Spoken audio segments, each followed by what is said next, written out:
We come in peace. We look for and see the good in others. We train in mutual respect.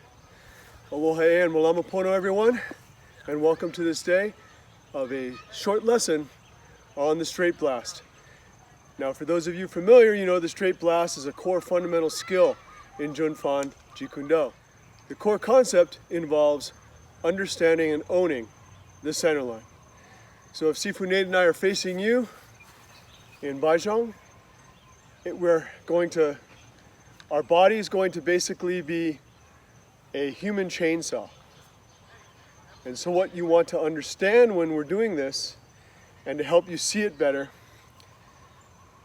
we're going to pause here and Sifu Nate's going to turn 90 degrees to me, and he and I are both going to be punching the same point. Boom. So if you're watching our movement, we're going to go really slow now. So watch. The rear hand is going to rise up, and the old saying is it's like a dragon spitting fire. And then the wrist is canted until the very end, and then the ring finger and pinky knuckle edge forward. Then the wrist cants and relaxes as the next one comes up. Boom. And boom. And boom. So as a crawl, walk, run, we're going to show you how we work this. Everything should be trained with progressive resistance. So at first, Sifu Nate's just working on his technique. So watch that. So he's there 45 degrees to me so you can see, and I'm providing him with a target. And 1, 2, 3, 4, 5. Okay, so that's technique. Now he's working on accuracy. So he's trying to exactly hit the center of that white spot.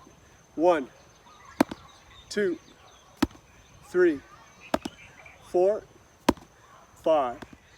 Now he's going to work power. So now the concept is almost the same, but he's looking to drive and have that 1-inch punch effect.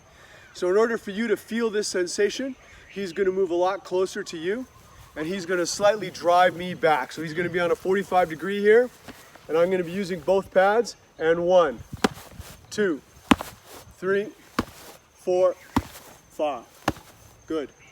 Now we're working speed. So now he's going to be doing a successive culmination delivery of the technique while I'm using both pads. So he's there in the corner, and here we go. And again, and go. And one more time. Go. Okay. Pad holder is important, so I'm giving a little bit of forward pressure outside 90, and I use the other pad tucked into the groove there to give a little bit of shock absorption.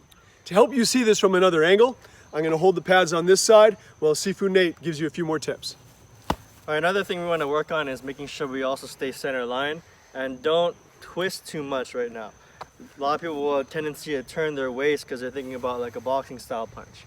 But we're not using a lot of the waist movement here. It's about speed and using center line power, not so much the hips. That does come into play later on, but in the beginning people emphasize that way too much. So we're going to take it completely gone, where you only are doing movement of the hand. So to get that really locked in, you do it straight down the middle, like how we were showing before, but make sure you don't let your body turn too much at first. It's going to shoot straight down the line. And you can work on that with the pads too. So the same drills we were doing, focusing on the form in the beginning, making sure I hit only center line. Right? So don't turn your body this way. Right? This might be a habit because if you've seen boxing punches, that's usually how you do it, right? You twist your waist. But it's actually very different from a boxing punch. We're only gaining power from that center line and our weight transfer. So just straight down the line. So as he hits, I want you to see that his shoulders and hips form a capital letter I with his spine. And the impetus is from core to extremity. He's using his abs for that initial fire that's supported by the hips and the shoulders, almost in a perfect triangle behind the punch. And that's the feeling. The feeling is like your arm is the edge of a shark's tooth, and the very tip is getting the bite and purchase into your target. And if you actually have your arm too far to the right, let's say like this or here, you're not going to get that center power. It has to all blast down the midline. My hands are positioned in the mid, not even out here, not even coming from the outside, it's going in. You're gonna just go from the midline, one fist behind the other, shoot straight out.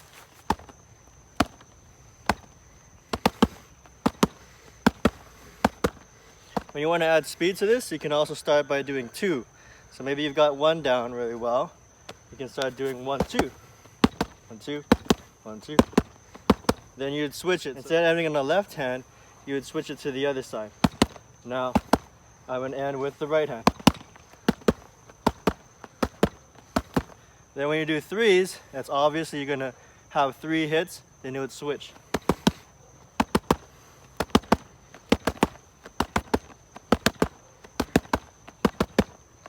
Now if you did add that forward movement pressure now, you would have to switch to a right side or a left side lead as you walk through the punches. In the beginning, you have 1 step, 1 punch, 1 step, another punch, 1 step, 1 step. But later you can do 2 punches for each step. 1, 2, 1, 2, 1, 2, 1, 2, right? And then finally, all 3 would be beat in the middle, so you go 1, 2, and then the last step 3, right? 1, 2, 3. 1, 2, 3. 1, 2, 3. 1, 2, 3. So you're fitting all 3 punches in that 1/2 step. Understand that this is, in a sense, very musical.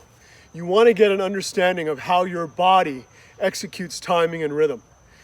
That feeling is super critical to taking you on the straight blast, on a journey to become better tomorrow than you were yesterday. So keep blasting. By the way, we're doing a little bit of a shameless pitch for the Wing Luke Museum in Seattle, which has a wonderful exhibit on the life of Bruce Lee that changes every so often. And so we're using 2 different shirts to show you 2 different exhibits. And a new one, hopefully, if the world is willing and we're over this pandemic, will be debuting this fall. So look forward to that and look forward to seeing all of you there. So one more application for this is that one beautiful thing about the straight blast is that you can do it anywhere. So for those of you who are seated at home, or for our students in adaptive self-defense, I'm going to illustrate this. So for example, initially I'm working only my technique. So he gives me a pad and I'm working on the exact rise and delivery. And at the very end, I want it to be as if you were holding on to a rock and the rock was like extra pulling your joint out. So you're not trying to stop, you're trying to go through your target. So even though I'm working technique right now, there's a little bit of a zip, of a sing at the end of that. All right? Now after technique, I'm working accuracy. I'm exactly focusing on a specific point.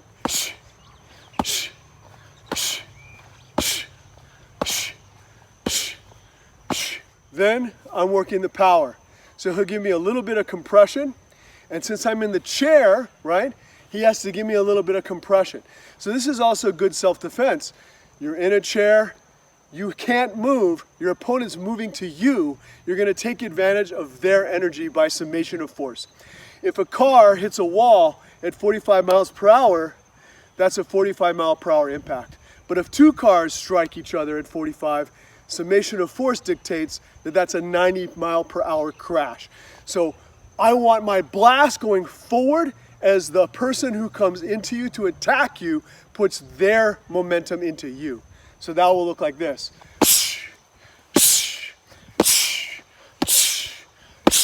And you can see I'm also using core to rebound off that chair to give that extra little bit of forward gravitational power for the person in the chair to supply some velocity into the attack. Now, similar in concept, I'm going to add all of that together: technique, accuracy, power, speed with application. So as Sifu Nate comes into me, so